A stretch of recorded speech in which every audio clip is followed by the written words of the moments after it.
아멘. 우리 성경 봉독합니다. 오늘 말씀은 사무엘상 4장입니다. 사무엘상 4장 1절부터 22절까지 말씀입니다.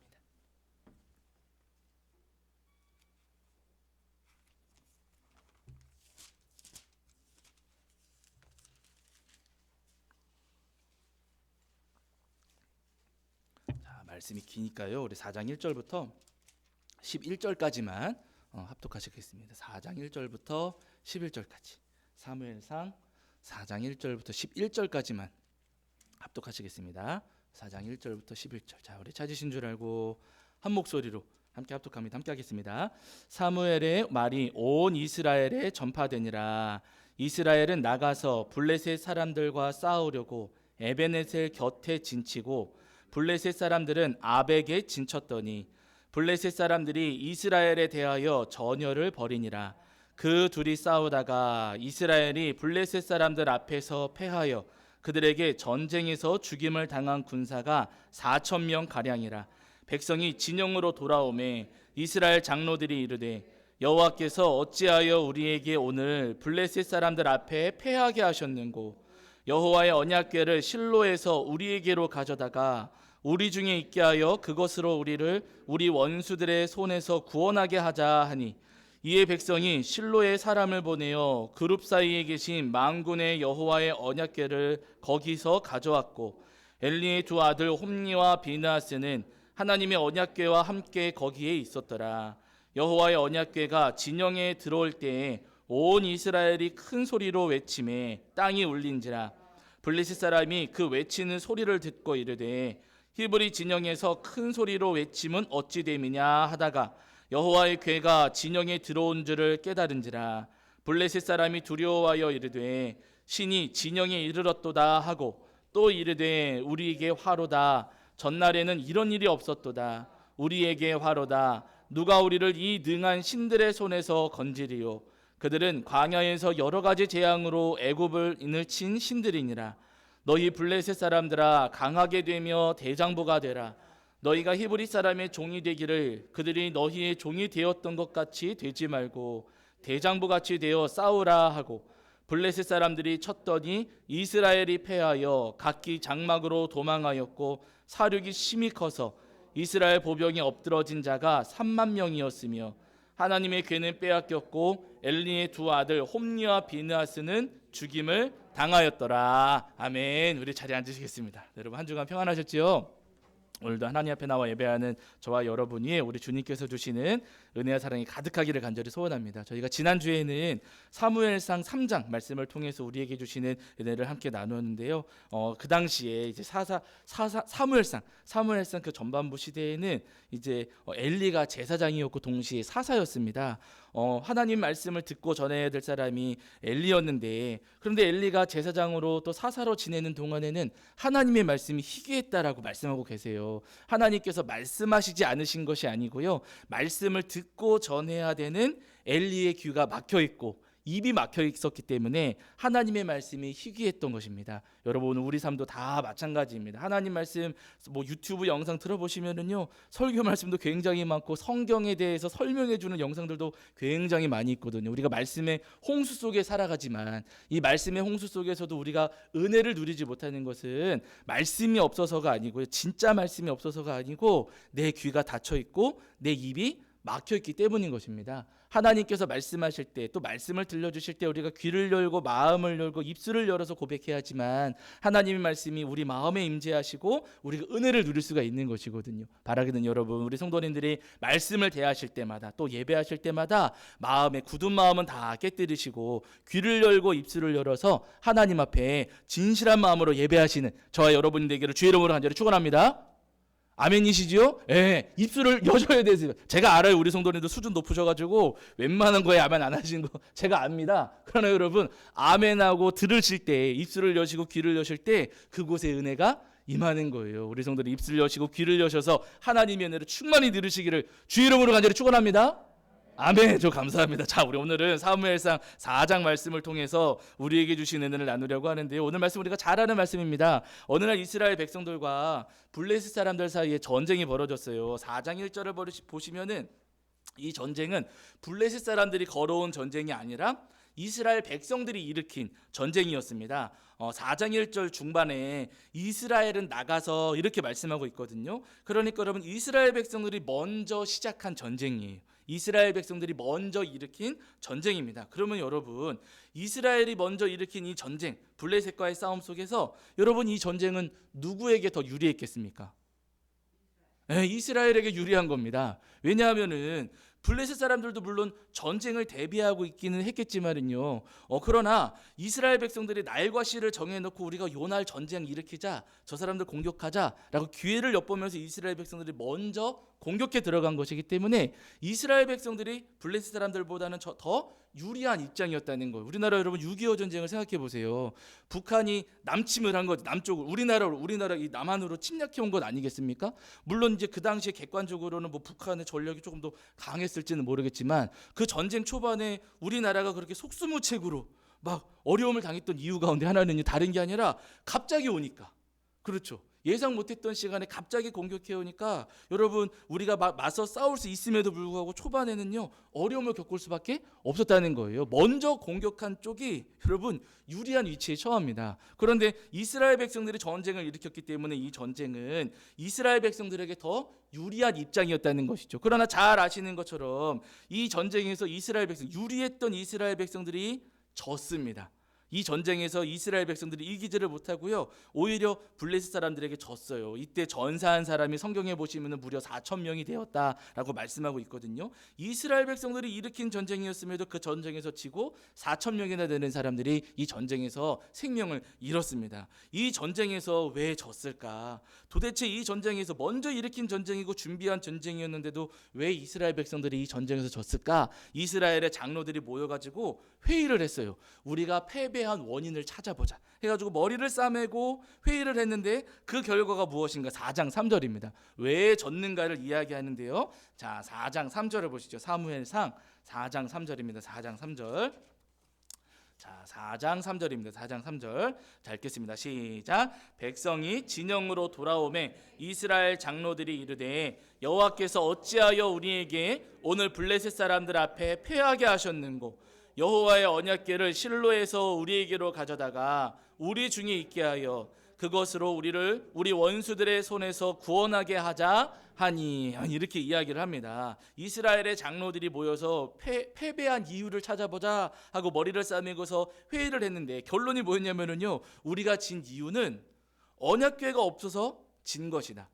옛날에 우리 조상들은 언약궤를 앞세우고 나가가지고 막 요단강 물줄기도 갈라지고 그리고 뭐 여리고성도 무너뜨리고 하면서 우리 믿음의 선배들 광야를 걸으셨던 우리 선배님들은 언약궤를 앞세우고 나가서 전쟁에서 이겼었다. 그런데 우리는 이번에 전쟁할 때 언약궤가 없어가지고 언약궤를 가져오지 않아가지고 그래서 우리가 진 것이다라고 하면서 언약궤 탓으로 언약궤가 없어서 진 것이다라고 이제 결론을 내렸습니다. 그래서 실로의 사람을 보내가지고 실로의 성소에 있었던 언약궤를 가져오게 되지요. 이때 잘 아시는 것처럼 홈리와 비느하스가 언약궤와 함께 전쟁터로 오게 됩니다. 평소에는 언약궤에 관심도 없던 이 두 사람이 전쟁터에 나간다 그러니까 자기들이 박수 받고 싶어서 언약궤와 함께 언약궤를 가지고 이제 전쟁터로 온 거예요. 이스라엘 백성들은 이제 언약궤가 왔으니까 언약궤가 우리 품에 있으니까 우리가 이길 수가 있다라고 생각을 했습니다. 그래서 사기가 충천해가지고 하늘을 찌를 듯이 높아졌어요. 그 소리를 블레셋 사람들이 저 건너편에서 듣고서는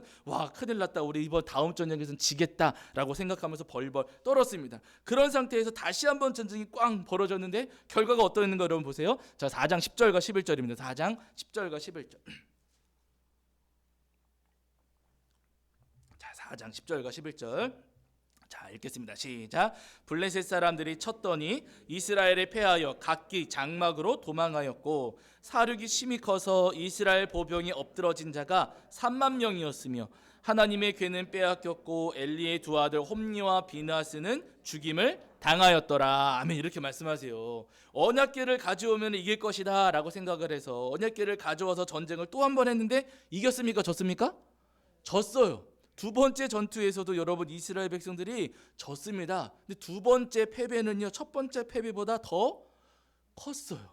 첫 번째에는 4천 명이 죽었는데 두 번째 전투에서는요, 여러분 3만 명이나 되는 사람들이 전사를 했습니다. 이 전쟁에서 홈리와 비나스도 죽임을 당했고요, 언약궤마저 빼앗기는 일이 이 전쟁에서 벌어지게 된 거예요. 언약궤만 가져오면은 이길 수 있을 것이다. 언약궤가 없어서 우리가 진 것이고 언약궤만 있으면 우리가 이길 수 있다라고 생각을 했지만은요. 그러나 여러분, 언약궤를 앞세우고 나갔어도 이스라엘 백성들은 이 전쟁에서 패배를 하고 말았다는 거예요. 그러니까 여러분, 언약궤가 이유가 돼요, 안 돼요? 이 언약궤 때문이 아니라는 거예요. 이스라엘 백성들은 패배의 원인을 언약궤에서 찾았지만 언약궤 때문에 전쟁에서 진 것은 아니라는 겁니다. 그러면 도대체 이스라엘 백성들은 왜 이 전쟁에서 이렇게 크게 진 것일까? 성경에 보시면은요, 여러분, 이유를 우리에게 말씀하고 계세요. 사실은 우리가 말씀을 그냥 빨리 읽어 내려가면서 지나쳐가서 그렇지만은요, 이스라엘 백성들이 진 이유를 성경에서 말씀하고 있습니다. 진 것은 언약궤 때문이 아니고, 여러분 2절을 보세요. 2절을 가만히 보시면은 이스라엘 백성들이 진 이유가 나오거든요. 자, 4장 2절입니다. 4장 2절. 자, 4장 2절입니다. 4장 2절. 자, 읽겠습니다. 시작. 블레셋 사람들이 이스라엘에 대하여 전열을 벌이니라. 그 둘이 싸우다가 이스라엘이 블레셋 사람들 앞에서 패하여 그들에게 전쟁에서 죽임을 당한 군사가 4천 명 가량이라 하면 이렇게 말씀하세요. 첫 번째 전투를 우리에게 이제 간략하게 소개해 주시는 말씀이거든요. 근데 여러분 보세요. 이스라엘과 블레셋 사람들이 싸웠는데 블레셋이 이겨라고 표현하고 계십니까? 이스라엘이 패하여 이렇게 하십니까? 이스라엘이 블레셋 사람들 앞에서 패하여 이렇게 기록하고 계세요. 블레셋이 이겼다라고 표현하지 않으시고 이스라엘 백성들이 패했다 이렇게 표현하고 계십니다. 여러분, 이 표현이 아주 미세한 차이기는 하지만은요, 우리에게 지금 패배의 원인이 누구에게 있는가를 알려주시는 거예요. 패배의 원인이 이스라엘 백성들에게 있다는 겁니다. 쉽게 이야기하면 여러분, 이게 무슨 이야기냐면요, 우리는 이제 지게 되면은 다른 데서 원인을 찾지만은요, 예를 들어서 축구 경기, 여러분 월드컵 지금 하고 있지 않습니까? 일본이 누구 이겼어요? 안 보시나 보다.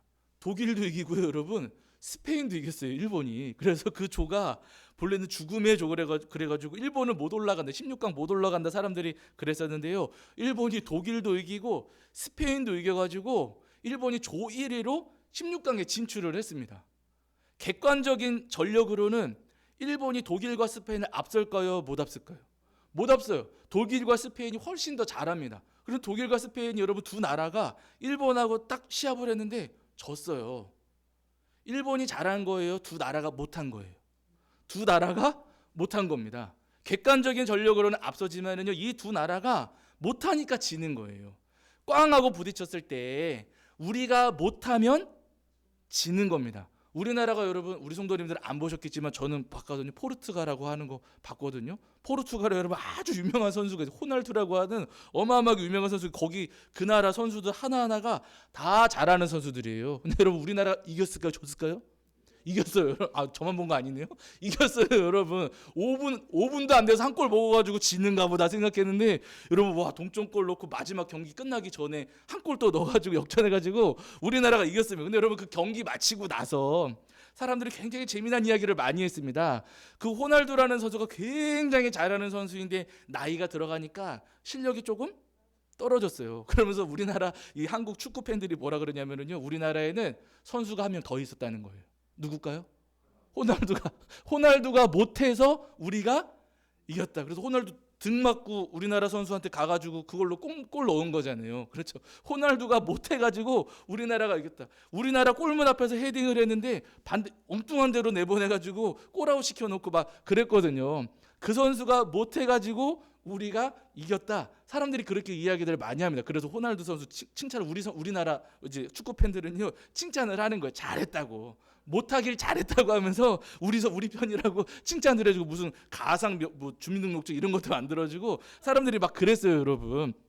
이게 무슨 이야기하는 거냐면요, 못해도 진다는 겁니다. 저들이 잘해서가 아니라 내가 내 실력을 발휘하지 못하고 내가 제대로 못해도 지는 경우가 발생한다는 거예요. 못해도. 지금 여러분 4장 2절 말씀이 그 이야기예요. 이스라엘 백성들이 블레셋 사람들하고 전쟁을 꽝 했는데 이스라엘 백성들이 왜 졌느냐? 저들이 잘해서가 아니라 누가 못해서요? 이스라엘 백성들이 못해서 이 전쟁에서 패한 것이다 라고 말씀하고 있는 겁니다. 언약궤가 없어서 진 것 아니라 이스라엘 백성들 너희가 부족해서 진 것이다. 이스라엘 백성들 너희가 전쟁에 제대로 임하지 않았기 때문에 그래서 너희가 진 것이다 라는 것을 지금 4장 2절에서 우리에게 분명히 말씀하고 있습니다. 여러분 오늘 우리도 마찬가지입니다. 우리가 이 땅을 살아가는 동안에 우리가 싸워야 할 싸움들이 있거든요. 뭐 축구 선수들은 축구하면서 하겠지만은요, 우리 개개인이 싸워야 할 영적인 싸움도 있고 또 교회가 싸워야 할 싸움도 있고 우리가 다 함께 싸워야 할 저 세상과의 싸움, 또 사단의 권세와의 싸움들도 분명히 있습니다. 그러나 여러분 그 싸움을 싸워가는 동안에 우리가 기억해야 될 것은 뭐냐면은요, 세상에서 우리가 질 때 뭐가 부족해서 졌다, 누구 때문에 졌다, 건물 때문에 졌다, 아니면 뭐 정부 때문에 졌다, 아니면 누구 목사 때문에 졌다, 다른 데 원인이 있는 게 아니라 누구한테 원인이 있다고요? 나한테 있다는 거예요. 우리가 싸워야 할 싸움에서 질 때는요, 다른 데 원인, 뭐가 부족해서 뭐 성경책 글씨가 작아서 뭐 아니면 그런 게 아니고요. 여러분 나한테 그 패배의 원인이 있다는 것을 우리가 기억을 해야 됩니다. 제가 최근에 이제 책을 한 권 사서 봤는데 이게 조금 제 입장에서 좀 재미있는 책이에요. 교회를 다니다가 안 다니는 분들, 보통 가나안 성도 부르잖아요. 안나가를 거꾸로 해가지고 가나안 성도 이렇게 부르거든요. 교회를 다니다가 안 다니는 분들을 가나안 성도라고 불러요. 그분들이 왜 교회를 떠났는가? 그분들에게 통계를 조사한 거예요. 왜 떠났는지. 그리고 동시에 교회를 다니지 않는 세상 사람들, 우리는 세상 사람들이라 부르잖아요. 세상 사람들이 왜 교회를 다니지 않는지에 대해서도 통계를 조사한 거예요. 그래서 통계를 조사해서 쭉 여러 가지를 이야기해 줬는데 거기에 어떤 통계가 있냐면요, 다니지 않는 사람들에게, 세상 사람들에게 물었어요. 당신들이 교회를 신뢰하십니까? 신뢰하지 않으십니까? 교회에 대한 신뢰도를 물었습니다. 100% 가운데 0부터 100까지 있거든요. 교회에 대한 신뢰도가 여러분 몇 퍼센트 나왔을까요? 세상 사람들이 교회를 신뢰한다 안 한다 결정 이렇게 이야기를 했을 때 여러분 몇 퍼센트 나왔을까요? 빵 퍼센트는 아니에요. 8%입니다. 8%. 네. 절반도 안 돼요. 10명 중에 1명 정도 교회를 신뢰해 줄까 말까예요. 그리고 우리가 경험했잖아요. 1년 동안에 월세 구하면서 경험했잖아요. 안 믿어줘요. 저희 잘할게요. 뭐 청소 열심히 할게요. 안 믿어줘요. 네. 우리가 세상 속에서 저 사단 권세와의 싸우면서 이기고 있는 겁니까? 지고 있는 겁니까? 지고 있어요. 그 통계에 또 뭐가 있냐면, 조사에 뭐가 있냐면은 기독교, 천주교, 불교, 원불교, 기타 해가지고 어떤 종교를 좋아하십니까? 어떤 종교를 선호하십니까? 조사를 한 거예요. 뭐 다른 거 원불교, 기타는 빼놓으시고 그냥 우리 기독교, 천주교, 불교만 놓고 생각을 해보시자고요. 기독교, 천주교, 불교 셋 가운데 1등 누가 있을까요? 불교입니다. 66%. 네, 선호도가. 네. 근데 그냥 선호하는 걸 표시한 거예요. 그러니까 한 66%는 불교를 선호하는 것이고 천주교도 65%가 나와요. 네. 선호하는 거 그냥 다 쓰게 한 거, 이렇게 한 거거든요. 기독교 몇 퍼센트 나왔을까요? 25%입니다. 우리가 불교, 천주교한테 이겨요, 져요? 지고 있어요. 원인이 어디 있습니까? 이렇게 원인이 어디 있습니까? 그러면은 누구 큰 교회 목사 때문이다, 뭐 정부 때문이다, 신천지 때문이다, 코로나 때 누구 선교단 때문이다. 저도 가끔 그런 적이 있었거든요. 누구 때문이다, 뭐가 없어서 그렇다, 저쪽 사람들 때문이다라고 하면서 우리는 문제의 원인, 이 패배의 원인을 우리가 다른 사람들한테 돌리지만은요. 그러나 여러분, 문제의 원인, 패배의 원인이 우리 자신에게 있다는 거예요. 내가 싸움을 제대로 싸우지 못해서, 그래서 우리가 이 전쟁에서, 전투에서 지고 있는 겁니다. 공부 못하는 학생들, 제가 공부 못했기 때문에 잘 알거든요. 공부 못하는 학생들 시험을 봤는데 성적이 안 나왔어요. 성적이 안 나오면 공부 못하는 학생들이, 제가 저만 아는 거 아니고 성도님들 중에도 아시는 분이 계실 텐데 성적이 안 나왔어요. 그럼 뭐 때문에 그렇다 그래요? 펜이 잘못돼요. 펜이 안 나와가지고 펜 바꿔야 된다 그러고요. 성적이 안 나오면 문제집이 이상해가 문제집 잘못 써가지고 그런 거로 문제집 바꿔야 된다고 이야기를. 저만 그런 거 아니죠? 또 대답 안 하시네. 저만 그런 걸로 치세요, 여러분. 뭐 시험 성적이 안 나오면은요, 선생님이 잘못 가르쳐 줘가지고 그런 거로 선생님 바꿔야 된다고 생각을 하고, 성적이 안 나오면은 짝꿍 때문이라 생각하고 짝꿍 바꿔야 된다 그러고, 성적이 안 나오면은 우리 반 분위기가 공부하는 분위기가 아니에요. 반 분위기 때문이에요. 그러면서 반을 탓하고 여러분 그럽니다. 그 말이 맞아요, 틀려요? 틀려요. 성적이 안 나온 이유는 볼펜 때문도 아니고 문제집 때문도 아니고 선생님 때문이 아니고 짝꿍 때문도 아니고 누구 때문입니까?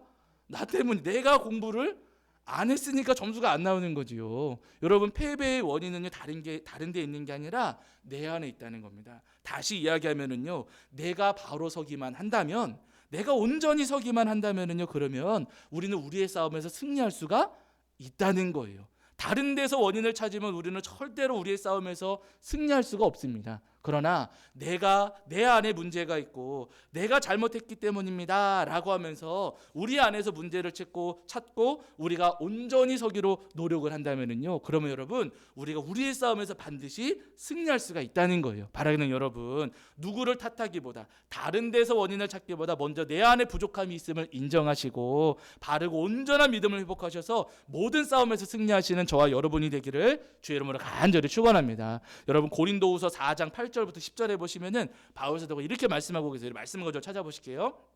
자, 신약성경 289페이지 정도인데요. 고린도후서 4장 8절부터 10절입니다.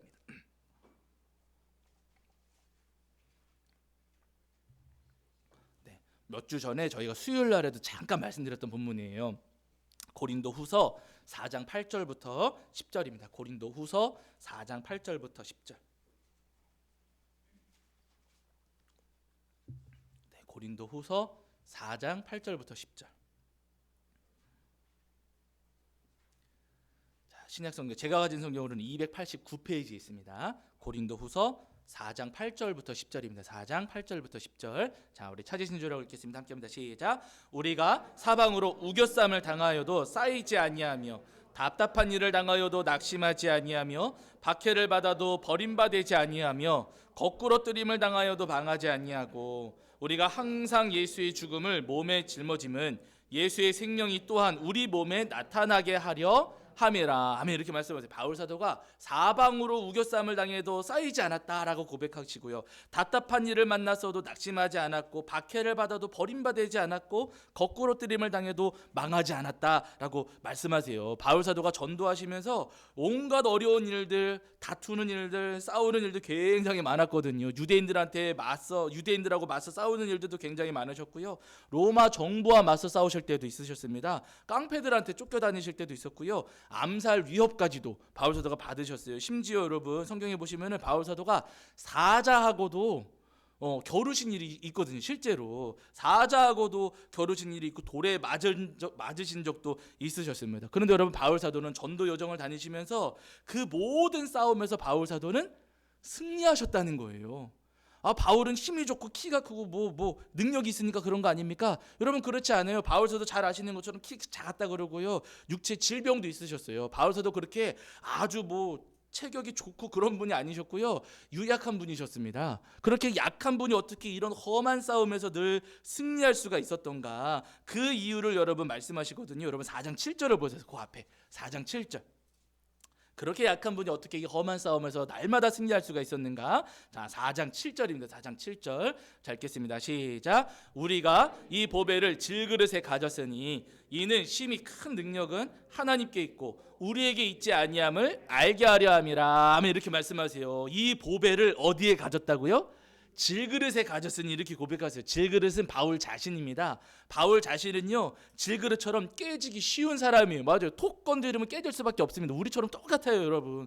톡 건드리면 깨질 수밖에 없는 그렇게 연약한 질그릇이지만, 그러나 그 질그릇 안에 누가 계시다고요? 이 보배, 그렇죠. 예수님이 계시고 하나님이 계시다는 거예요. 바울은 깨지기 쉽고 연약한 사람이고 질 수밖에 없는 사람이었지만, 그러나 바울의 마음 가운데 예수님이 계시니, 우리 주님이 계시고 우리 하나님이 계시니 여러분 바울 사도는 절대 깨지지 않는 그릇이 되었다. 그래서 이렇게 험한 싸움을 싸웠어도 바울 사도는 승리할 수 있었다라고 지금 고린도 후서에서 우리에게 말씀하고 계시는 겁니다. 여러분, 우리도 마찬가지입니다. 우리 안에 우리가 엉뚱한 생각들을 가지고, 우리가 잘못된 마음을 가지고, 우리 마음 가운데 우리가 세상 것들을 가지고 품고 살아간다면은요, 여러분, 우리는 우리의 싸움에서 절대로 승리할 수가 없습니다. 그러나 질그릇 같은 우리의 몸과 마음이라 할지라도 우리가 예수님을 정직하게 모시고 우리 하나님과 동행하면서 진실한 믿음을 지키고 이 땅을 살아가기만 한다면은요, 여러분, 바울 사도가 승리한 것처럼 우리도 우리의 싸움에서 언제나 승리할 수가 있다는 거예요. 바라는 여러분, 우리를 승리하게 하실 하나님의 그 은혜를 소망하시면서 우리 마음에 있는 모든 악하고 더러운 것들은 다 내어버리시고 온전한 믿음으로 우리 주님을 모시고 섬기시는 저와 여러분이 되기를 주의 이름으로 간절히 축원합니다. 사사기를 보시면 여러분, 하솔왕 야빈이 나와요. 이 하솔왕 야빈은 당시에 철병거를 900대나 보유했다라고 사사기에 말씀하시거든요. 근데 반대로 이스라엘 백성들은 철로 된 무기가 없었어요. 야빈은 철병거 900대인 것이고 이스라엘 백성들에게는 철로 된 칼조차도 없었습니다. 그러니까 여러분, 칼조차도 없는데 이쪽에는 철병거가 900대예요. 칼도 가지지 못한 이스라엘 백성들하고 꽝하고 싸우면은 누가 이기겠습니까? 당연히 철병거 900대가 이기는 거예요. 이스라엘 백성들이 하나님 앞에 또 범죄하니까 하나님께서 이스라엘 백성들을 이 야빈의 손에 넘기셨습니다. 그래서 이스라엘 백성들이 무려 20년 동안이나 학대를 당하면서 살게 됐는데, 어느 날 하나님께서 사사 드보라를 이제 사사로 세우셔가지고 이 야빈하고 전쟁하게 하셨어요. 철병거 900대 가지고 있는 야빈하고 여사사 드보라, 물론 이제 바락이라는 장군을 세우기는 하지요. 어쨌든 여러분, 여사사 드보라하고 철병거 900대가 만나서 전쟁을 하는 겁니다. 여러분, 객관적으로는 누가 이겨요? 당연히 철병거가 이기는 거예요. 드보라는 병법도 모르고 전략도 모르고 싸우는 방법도 잘 모르고 거기다 무기도 지금 제대로 된 무기가 없기 때문에 이길 수가 없는 전쟁이었습니다. 그런데도 여러분, 하나님께서 나가서 싸우라고 하시니까 드보라가 이 바락 장군과 함께 전쟁터로 나가지요. 이 야빈의 군대, 시스라 장군이 이끄는 야빈의 군대하고 이제 그 바락이 이끄는 드보라의 군대하고 딱 마주쳐서 이제 전쟁을 하게 되는데요. 드보라의 군대는 산 쪽에 진을 쳤어요. 그리고 철병거는요, 기손 강가, 그 강가의 평지에 진을 쳤습니다. 이렇게 됐을 때 보병의 입장에서는, 이스라엘 백성들의 입장에서는 산에서 내려오면 될까요, 안 될까요? 안 돼요. 왜냐하면 병거가 언덕 올라오는 게 힘드니까. 그리고 산 쪽에는 이제 여러 돌도 많고 바위도 많으니까 병거를 산 쪽으로 유인하는 게 그나마 유리하게 전쟁을 이끌어 가는 겁니다. 여기서 내려오면은 평지에서 만나게 되니까 이건 질 수밖에 없는 거예요. 그래서 어떻게든 버텨보려면 산 쪽에 있어야 됩니다. 그런데 여러분, 이때 드보라가 어떻게 하냐면요, 산 아래로 내려가라 라고 명령을 내린 거예요. 여기 있어야지만 이기는 건데 산 아래로 내려가라고 명령을 내렸습니다. 그런데 여러분, 병사들은 지금 이제 어리둥절했겠지요. 어떻게 지금 철병거하고 우리가 싸우라고 하는 것이냐, 말도 안 되는 명령을 내려가지고 굉장히 괴로웠을 겁니다. 그러나 드보라가 내려가라고 하니까 내려갔어요. 그래서 이 산 속에 있던 이스라엘 병사들이 평지로 내려가지고 이 평지에서, 기손강가 평지입니다. 거기서 여러분, 이 야빈의 군대 철병거하고 딱 맞닥뜨려서 싸우게 된 겁니다. 철병거가 저쪽에서도 막 달려오는 거예요. 이 이스라엘 군인들하고 딱 맞닥뜨려서 싸우게 됐는데, 여러분, 너무 놀라운 것은 뭐냐면요, 막 달려오던 그 철병거가 갑자기 콱 고꾸러지면서 다 뒤집어지고 다 쓰러지게 되더라는 거예요. 아니, 왜 그런가 가만히 봤더니 여러분, 이유가 있어요. 사사기에는 그 말씀을 자세하게 하지 않으시지만은요, 기손 강가 옆에 있는 평지다 보니까 그 중에 일부분에는 물이 고여 있는 곳들, 모래톱이 있는 곳들, 진흙 구덩이 같은 것들이 그 근처에는 있었던 겁니다. 근데 여러분, 그걸 모르고 이 시스라가 이끄는 야빈의 군대가 여러분 그냥 신나게 달려가다가 그 진흙 구덩이에 폭 빠져가지고 바퀴가 빠져나오지를 못한 거. 우리나라도 여름에 무슨 어디 가다가 차 바퀴 빠져가지고 못 나오고 버리고 나오고 막 그런 거 있었잖아요. 뉴스도 안 보시는가 보다. 여러분, 그런 일 있었어요. 거기에 이 시스라의 군대도 그 병거들이 거기에 폭 빠져가지고 빠져나오지를 못했어요. 우왕좌왕하고 있을 때 이스라엘 군인들이 가가지고 그 야빈의 군인들을 다 쳐서 죽이게 된 겁니다. 그때 이 장군 시스라가 가까스로 생명을 건져가지고 도망치거든요. 도망치다 보니까 어디로 가게 됐냐면 마침 자기가 잘 아는 헤벨이라는 사람의 장막 장막에 찾게 된 거예요. 그 장막에 들어가서 숨겨달라고 부탁을 했습니다. 마침 이제 헤벨의 아내 야엘이 있어가지고 야엘이 장막에다 숨겨주고 이불 덮어주고 배고프다 그러니까 우유까지 먹여주고서는 여기 숨어 있으세요. 내가 모른다고 할게요 하고 이 시스라를 침대에 눕혀놓고 이불로 폭 덮어놨어요. 그러고 나서 이 시스라가 힘들게 도망치다가 지금 여기 들어오고 이불까지 덮고 우유까지 마셨으니까 잠이 오지 않겠습니까? 소로록 잠이 들었습니다. 그 사이에 야엘이 어떻게 해요? 말뚝을 가지고 들어가서 요 이마에다가 말뚝 놓고서 꽝 때려가지고 여러분 그 시스라를 그 자리에서 죽이게 됩니다. 여러분 이 전쟁이 너무 재밌는 것은 뭐냐면 전쟁의 이 전황도 재미있지만은요, 이 전쟁을 승리로 이끈 사람, 이 전쟁 속에서 가장 큰 공을 세운 사람 두 사람을 꼽으라고 한다면은 드보라하고 야엘이라는 여인입니다. 남자가 주인공이 아니에요. 전략도 모르고 전법도 모르고 여러분 힘도 없는 사람들이지만은요, 드보라하고 야엘이 가장 큰 공을 세웠어요. 근데 이 두 사람의 공통점이 있잖아요. 드보라는 하나님 말씀을 따라서 믿음으로 나아갔던 사람인 것이고, 야엘 이름을 여러분 가만히 생각해 보세요. 야는 누구겠어요? 여호와. 엘은 하나님입니다. 여호와가 하나님이십니다 고백하는 여인이 야엘이었거든요. 온전한 믿음을 가지고 있는 두 사람이었습니다. 힘도 없고 연약한 사람들이었지만 그 온전한 믿음을 가진 두 사람을 하나님께서 도구로 삼아 주셔서 이길 수 없는 전쟁을 승리하도록 하나님께서 은혜를 내려주셨다는 거예요. 여러분 오늘 우리도 다 마찬가지입니다. 이런 승리가 성경 속에만 있는 게 아니라 우리 삶에도 여러분 경험될 수 있는 승리의 경험들이에요. 다만 우리가 저게 부족합니다, 이게 모자랍니다, 누구 때문입니다, 저것 탓입니다 하면서 외부에서 탓을 찾지 않고 하나님 우리가 온전히 서겠습니다. 우리도 야엘처럼 드보라처럼 저 바울처럼 우리 안에 주님을 단단히 모시고 우리가 이 땅에 살아가겠습니다 라고 믿음으로 고백할 때 여러분 주님께서 우리에게도 큰 승리를 허락하시리라 믿습니다. 바라기는 우리를 이기게 하시고 승리하게 하실 주님을 소망하시면서 마음에 있는 모든 악한 것들은 다 버리시고 우리 주님을 모시고 이 땅에서 승리하며 살아가시는 저와 여러분이 되기를 주의 이름으로 간절히 축원합니다. 자, 우리 찬송합니다. 찬송가 여러분 350장입니다. 350장 찬송하시고 찬송하시면서 준비하신 예물 봉헌하겠습니다. 350장입니다.